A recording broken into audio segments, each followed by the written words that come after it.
The year was 1194. The Kingdom of England was shrouded in unrest. Heavy taxes, endless wars, and bitter rivalries had left the people broken and hopeless. But at the heart of this chaos stood one man, King John of England, a ruler whose decisions would forever change the fate of his kingdom. John was not meant to be king.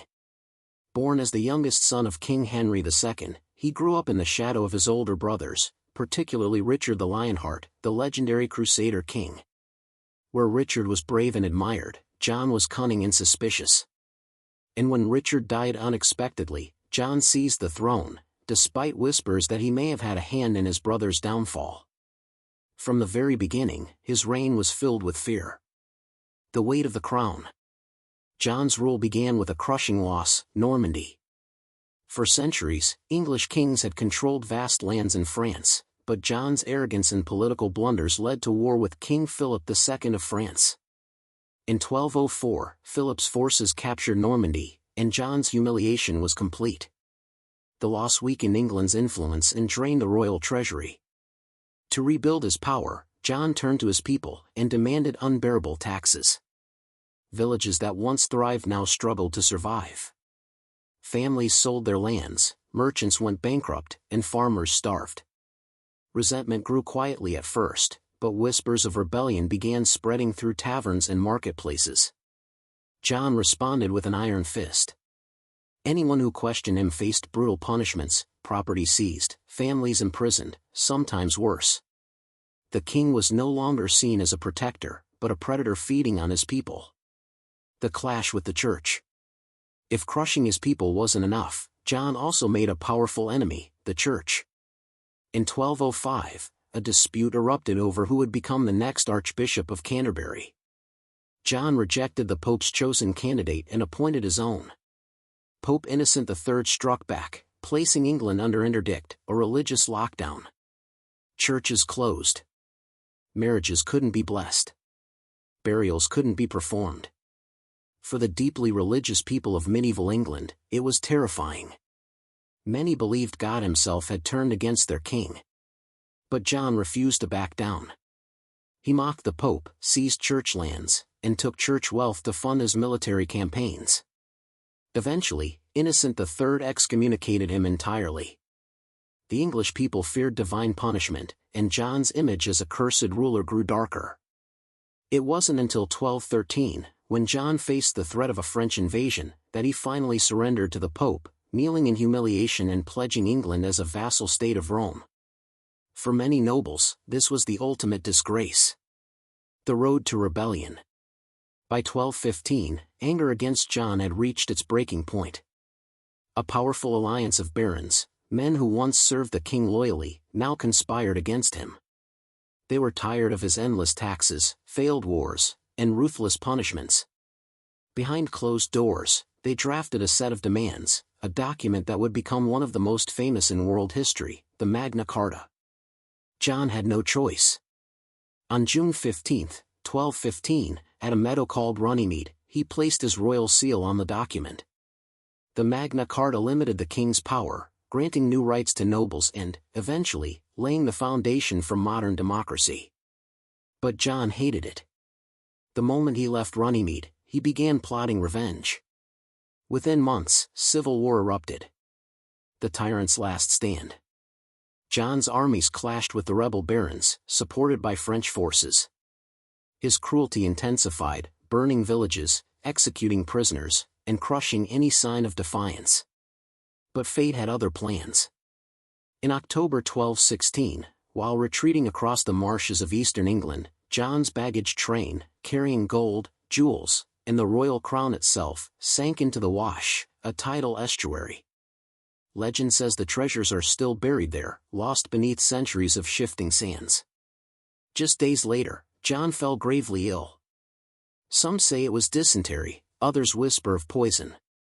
On October 19, 1216, the king who had brought his nation to the brink of collapse died at the age of 49. Yet his death did not bring peace. England was still divided, the crown unstable, and rebellion smoldered like embers waiting to reignite. A world of terrible kings. King John was not the only ruler whose cruelty scarred history. Across Europe and beyond, other kings and emperors rose, men whose decisions would shape entire civilizations. Soon, we will journey eastward, to the Mongol Empire, where Genghis Khan's ruthless conquests reshaped the medieval world. We will uncover the betrayals of kings in France, the bloody wars of Scandinavia, and the deadly rivalries in the Byzantine Empire. But for now, we leave England standing on the edge of chaos. The story of terrible kings has only just begun. The death of King John in 1216 marked the end of one tyrant's rule, but not the end of England's suffering. As his body lay in the cold stone halls of Newark Castle, the kingdom teetered on the edge of ruin. Civil war raged. The French Prince Louis, son of King Philip II, had invaded, claiming the English throne. Rebel barons rallied to his side, eager to replace one terrible king with another. But England's future would rest in the hands of a boy, Henry III, John's 9-year-old son. A child king in a broken kingdom. In Gloucester Abbey, under the flickering light of torches, the child was crowned. The Archbishop of Canterbury placed a plain golden circlet upon his head, whispering ancient blessings as chants filled the hall. Outside, rain poured heavily, as though the heavens mourned the troubled times ahead. At his side stood William Marshal, a seasoned knight nearly 70 years old, who became protector of the young king. Marshal's loyalty was legendary. To him, Henry was England's last hope. But the boy faced impossible odds. Louis's forces controlled London. Castles across the country had fallen. Supplies ran low, and winter's bite grew sharper by the day.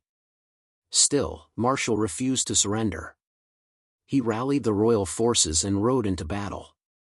In 1217, at the Battle of Lincoln, Marshal led a desperate charge against Louis's army.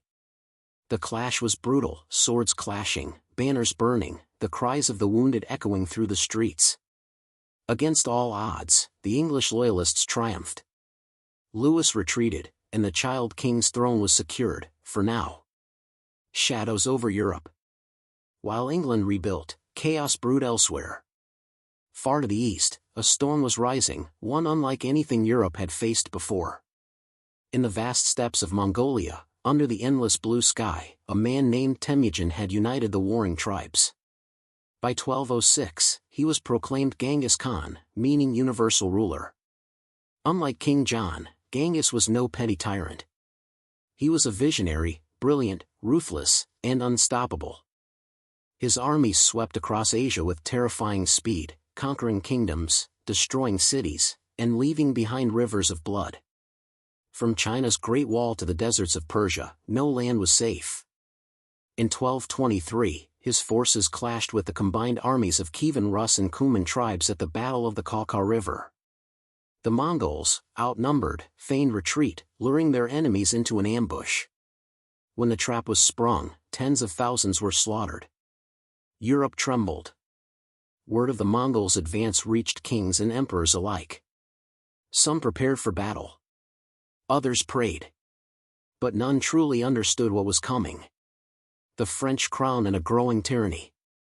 Back in France, King Philip II had died, leaving the throne to his son Louis VIII. Louis had failed to claim England, but he turned his fury elsewhere, toward the Cathars, a religious group in southern France accused of heresy. In 1226, he launched a brutal crusade, slaughtering entire towns in the name of faith. Yet Louis VIII's reign was short. After only 3 years, he died suddenly, leaving his son Louis IX, later known as Saint Louis, as king at just 12 years old. Behind the boy king stood his mother, Blanche of Castile, a queen as shrewd as she was relentless.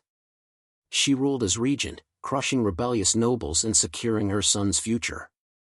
But even Saint Louis, celebrated as one of France's greatest kings, would later become entangled in bloody crusades, leaving behind devastation in the Middle East. A secret pact among kings. By 1235, whispers spread through Europe's courts.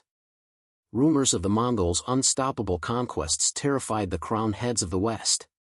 A secret council convened in Vienna, where envoys from the Holy Roman Empire, Hungary, Poland, and France met in candlelit chambers. Some believed the Mongols were God's punishment, a scourge sent to cleanse sinful kings. Others saw opportunity. Allies were promised. Armies planned. Fortifications strengthened. But pride divided them. Every king believed his crown was safest. Every king believed his armies would endure. They were wrong. The Mongol invasion of Europe. In 1241, the Mongols struck. Under Bata Khan, grandson of Genghis, a vast army descended upon Eastern Europe. The Battle of Legnica in Poland was swift and merciless. Knights in shining armor charged, banners flying proudly, but they were no match for Mongol tactics. Poland burned. Weeks later, at the Battle of Mohi, the Kingdom of Hungary fell. Entire villages vanished in flames. Survivors fled westward, carrying tales of unimaginable horrors.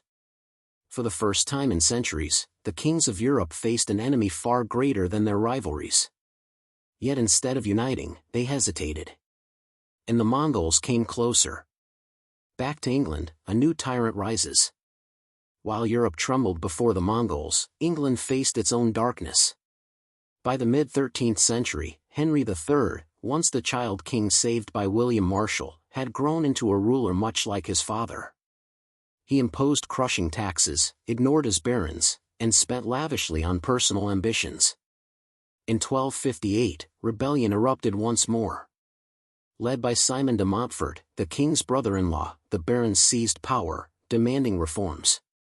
For a brief moment, Montfort ruled England, calling the first parliament in history, where commoners and nobles sat side by side. But Henry struck back.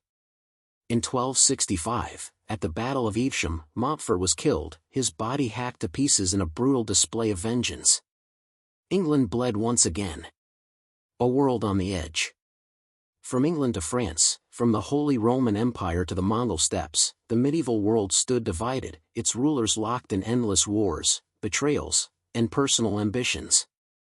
Yet a greater storm still waited beyond the horizon. The rise of Kublai Khan. The fall of Byzantium. The birth of new kingdoms in Africa and the Middle East. History was moving swiftly, and the choices of kings, good and terrible alike, would shape the destiny of millions. But the darkest chapters were yet to come. The fires of history were burning hotter than ever. By the mid-13th century, Europe, Asia, and the Middle East were all spiraling into turmoil. Kingdoms fractured, empires rose, and terrible kings shaped the destinies of millions.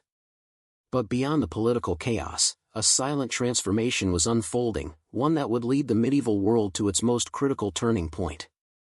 The shadow of Kublai Khan. After the death of Genghis Khan, his vast empire was divided among his grandsons. Among them, one name would soon dominate the world, Kublai Khan. Unlike his grandfather, Kublai was not only a conqueror but a visionary. By 1260, he became the Great Khan, uniting the Mongol Empire under his rule. His ambition was unmatched, he sought not just to expand, but to govern, to bring the farthest corners of the known world under his hand. In 1271, he founded the Yuan dynasty in China, declaring himself emperor. While his capital in Kanbalik, today's Beijing, flourished, his armies swept southward, conquering the Song dynasty and bringing all of China under Mongol control. But Kublai's hunger didn't stop there. His gaze turned west. The Byzantine Empire in peril. Far from the Mongol steppes, another empire clung desperately to survival, the once mighty Byzantine Empire. By the late 13th century, Byzantium was a shadow of its former glory. The Fourth Crusade in 1204 had shattered it, when European knights, meant to reclaim Jerusalem, instead sacked Constantinople. The great city's treasures were stolen. Ancient libraries burned. Icons shattered. The Byzantine emperors had reclaimed Constantinople in 1261 under Michael VIII Palaiologos, but the scars ran deep. Weakened and isolated, they now faced enemies on all sides, from rising Turkish powers in Anatolia to ambitious Italian republics like Venice and Genoa. Michael VIII's rule was ruthless.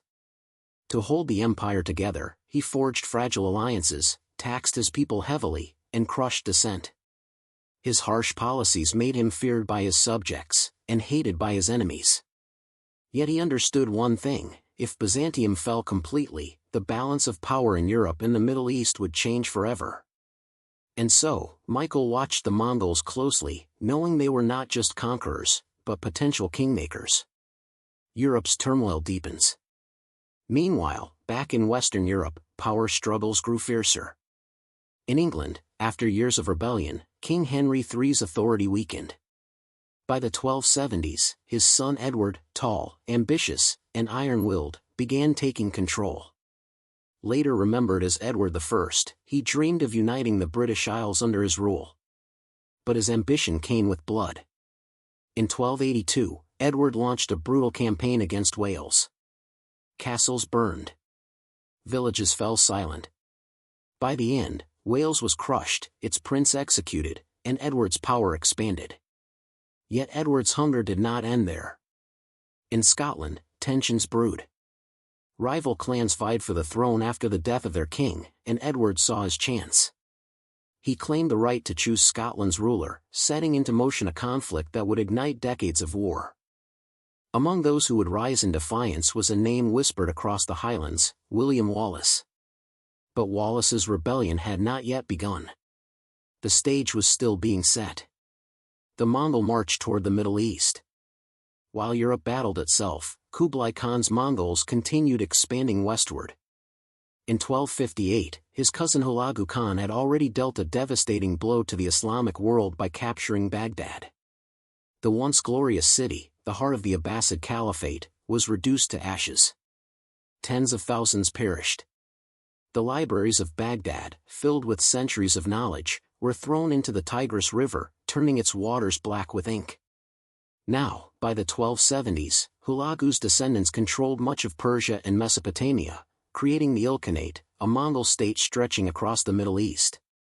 But Hulagu's conquests brought the Mongols into direct conflict with the powerful Mamluk Sultanate of Egypt, fierce warriors, once enslaved, who had risen to dominate the Islamic world. In 1260, the two forces clashed at the Battle of Ain Jalut. For the first time, the Mongols suffered a decisive defeat, halting their westward march. Yet the Mongols never forgot that loss. And whispers spread that Kublai Khan planned to send new armies south, armies even greater than before. The struggle for power in France. Across the Channel, King Louis IX of France, remembered as Saint Louis, waged his own battles. Deeply religious, Louis believed his duty was to lead Christendom against Islam. In 1248, he launched the Seventh Crusade, marching his armies to Egypt. But the campaign ended in disaster. Louis was captured by the Mamluks and ransomed back to France. Undeterred, he tried again in 1270, this time targeting Tunis in North Africa. But disease swept through the camp, and Louis himself died on foreign soil. His son, Philip III, inherited the throne, a cautious, indecisive king overshadowed by his father's legacy. France grew restless, its nobles hungry for power, its people weary from endless wars. And in the shadows, rival monarchs waited. The gathering storm. By the late 13th century, the medieval world was reaching a breaking point. England fought Scotland. France struggled with its crown. The Byzantine Empire held on by a thread. And in the east, the Mongols loomed like a thundercloud, their empire stretching from the Pacific Ocean to the edge of Europe. For decades, kings had ruled as if they were untouchable, as if their power would last forever. But change was coming. The ambitions of kings, the resistance of their people, and the clash of empires were converging into something inevitable, something unstoppable. And soon, the world would be shaken by one of history's greatest turning points. The world stood at a crossroads. By the dawn of the 14th century, kings ruled vast realms with trembling hands. Across Europe, the Middle East, and Asia, power shifted like sand beneath a storm tide. Ambition, betrayal, and vengeance had carved deep scars across continents. But now, all these forces were pulling toward a single point, a turning of history so powerful that no kingdom, no emperor, and no throne would remain untouched. Kublai Khan's final ambitions. In the east, Kublai Khan's Yuan dynasty reached the height of its power. His palace in Khanbalat glittered with wealth, scholars traveled from distant lands to his court, and the great explorer Marco Polo recorded the splendor of an empire unmatched in its reach. Yet Kublai's dreams stretched further. In 1274 and again in 1281, he launched two massive invasions of Japan, determined to bring the island under Mongol control. Thousands of ships crossed the seas, carrying warriors hardened by decades of conquest. But nature intervened. In both campaigns, devastating typhoons, later called kamikaze, the divine winds, obliterated the Mongol fleets. Tens of thousands perished beneath the waves, their bodies swallowed by the ocean. The Great Khan's confidence wavered. For the first time, the Mongols had met a force they could not defeat, not men, not kings, but the will of nature itself. Kublai's health declined. His court divided. The vast Mongol Empire, once united under Genghis Khan, now showed its first fractures. But before its collapse, the Mongols still had one more strike to make, and Europe would be its battleground. A kingdom of shadows, Scotland rises. Meanwhile, in Scotland, resistance burned brightly. After Edward I of England, known as Longshanks, tried to claim Scotland's throne, Scottish nobles rallied under the banner of rebellion. Among them rose a fierce leader whose name would echo for centuries, William Wallace. Wallace's defiance against England was brutal and relentless. In 1297, at the Battle of Stirling Bridge, his forces defeated a much larger English army, shocking Edward and inspiring thousands. But victory came at a cost. The English retaliated with unrelenting force. Villages burned. Families were slaughtered. Wallace became a hunted man. Captured in 1305, he was taken to London and executed, drawn, quartered, and remembered as a martyr. Yet Wallace's death did not end the struggle. In his place rose Robert the Bruce, a cunning and ambitious nobleman. By 1314, Bruce would lead the Scots to one of their greatest victories at the Battle of Bannockburn, defying Edward II and cementing Scotland's independence. England's pride was shattered. And in the bitter ashes of defeat, a new conflict was already brewing, one that would drag England and France into a century of bloodshed. The French crown in peril. In France, King Philip IV, known as Philip the Fair, ruled with cold ambition. By the early 1300s, he clashed fiercely with Pope Boniface VIII over the limits of royal power.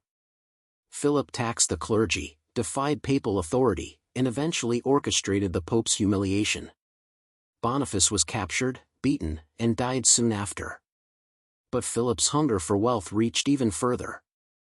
In 1307, he turned against the powerful Knights Templar, accusing them of heresy to seize their riches. Hundreds were arrested, tortured, and executed. The once mighty Templars vanished from history, their hidden treasures and secrets lost.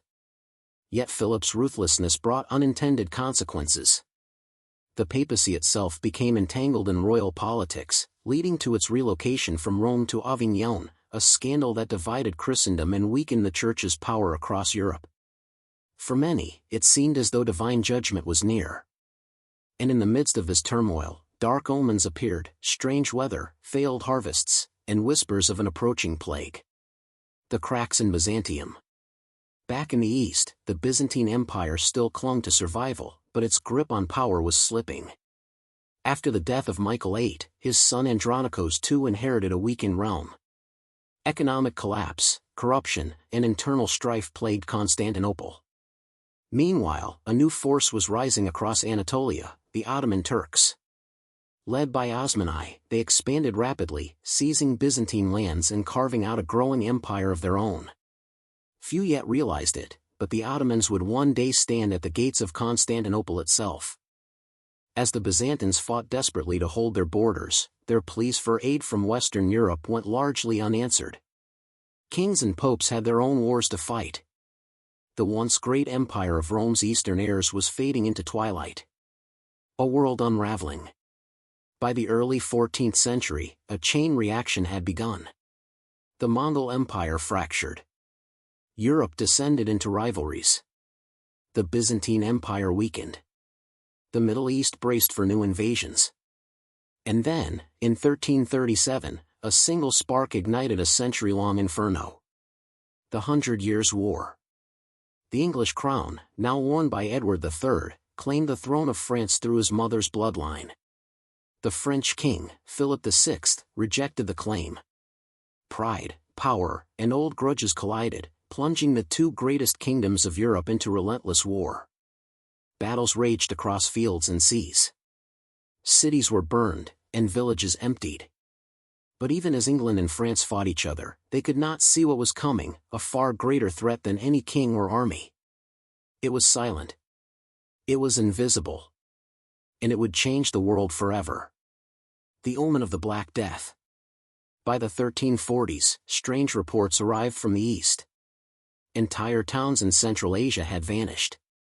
Trade routes grew eerily quiet. Caravans spoke of a mysterious sickness, one that killed swiftly and without mercy. Unknowingly, merchants carried it west along the Silk Road, until, in 1347, the first ships arrived in Europe's ports. They carried more than spices and silk. They carried death. Within months, the Black Death swept across Europe. Kings, peasants, priests, none were spared. Some kingdoms lost half their population. Entire villages disappeared. The power of kings weakened, the authority of the church crumbled, and fear consumed every corner of society. The old world was dying. And from its ashes, a new one would rise. But first, kings, desperate to hold their crowns, would make choices that would decide the fate of millions. The greatest turning point in medieval history was coming. One empire would fall. One king would rise. And the world would never be the same again. The world had changed. By the mid-14th century, kingdoms were no longer what they had been. The Black Death had torn through Europe, leaving fields empty and cities silent. The war between England and France raged on, but the kings who once claimed divine power now ruled shadows of broken realms. It was a time of reckoning. And for many, it felt like the end of days. The death of empires. In the east, Kublai Khan's death in 1294 had already fractured the once mighty Mongol Empire. His descendants fought bitterly for control, dividing the vast territories into four rival khanates. By the 1350s, these once great powers faced rebellion, famine, and disease. The empire that had once terrified the world now crumbled piece by piece. In China, the Mongols' Yuan dynasty collapsed entirely. In 1368, a humble peasant-turned-general named Zhu Yuanzhan drove the Mongols out and founded the Ming dynasty, restoring Chinese rule and closing the chapter on Mongol domination in the Far East. The fall of the Mongols sent shockwaves across Asia and Europe alike. The unstoppable force was gone. But new storms were already gathering. The fall of Byzantium. While the Mongols faded, the Byzantine Empire, once the shining jewel of the Mediterranean, was breathing its last. Constantinople, once the greatest city in the world, had become a hollow shell of its former glory. Surrounded by the growing might of the Ottoman Empire, the Byzantines pleaded for help from the West. But Europe was consumed by its own chaos, plague, rebellion, and endless war. The pleas went unanswered. Then, in 1453, the inevitable happened. Under the command of Sultan Mehmed II, the Ottoman forces surrounded Constantinople. Cannons roared, walls crumbled, and for 53 brutal days, the city resisted. On May 29, the last Byzantine emperor, Constantine XI, clad in armor and wielding his sword, rode into battle one final time. He fought until the very end. By nightfall, the city had fallen. Constantinople became Istanbul, and the Byzantine Empire ceased to exist. It marked the true end of the medieval world. The 100 Years' War, a kingdom broken. Back in Western Europe, England and France continued their bloody struggle. For over a century, kings came and went, armies clashed, and alliances shifted like tides. Yet through all the carnage, one thing became clear: no king would emerge unscathed. In England, Edward III's once proud dynasty fractured under the weight of war and plague. His grandsons fought among themselves, plunging the country into a brutal conflict known as the Wars of the Roses. In France, devastation covered the land, but a glimmer of hope rose from the unlikeliest of places. In 1429, A teenage peasant girl named Joan of Arc claimed she was guided by divine visions to lead France to victory. Against all odds, she rallied French forces and lifted the siege of Orleans, turning the tide of the war. But power fears faith. Captured by the English and condemned as a heretic, Joan was burned at the stake. Her death, however, inspired a generation.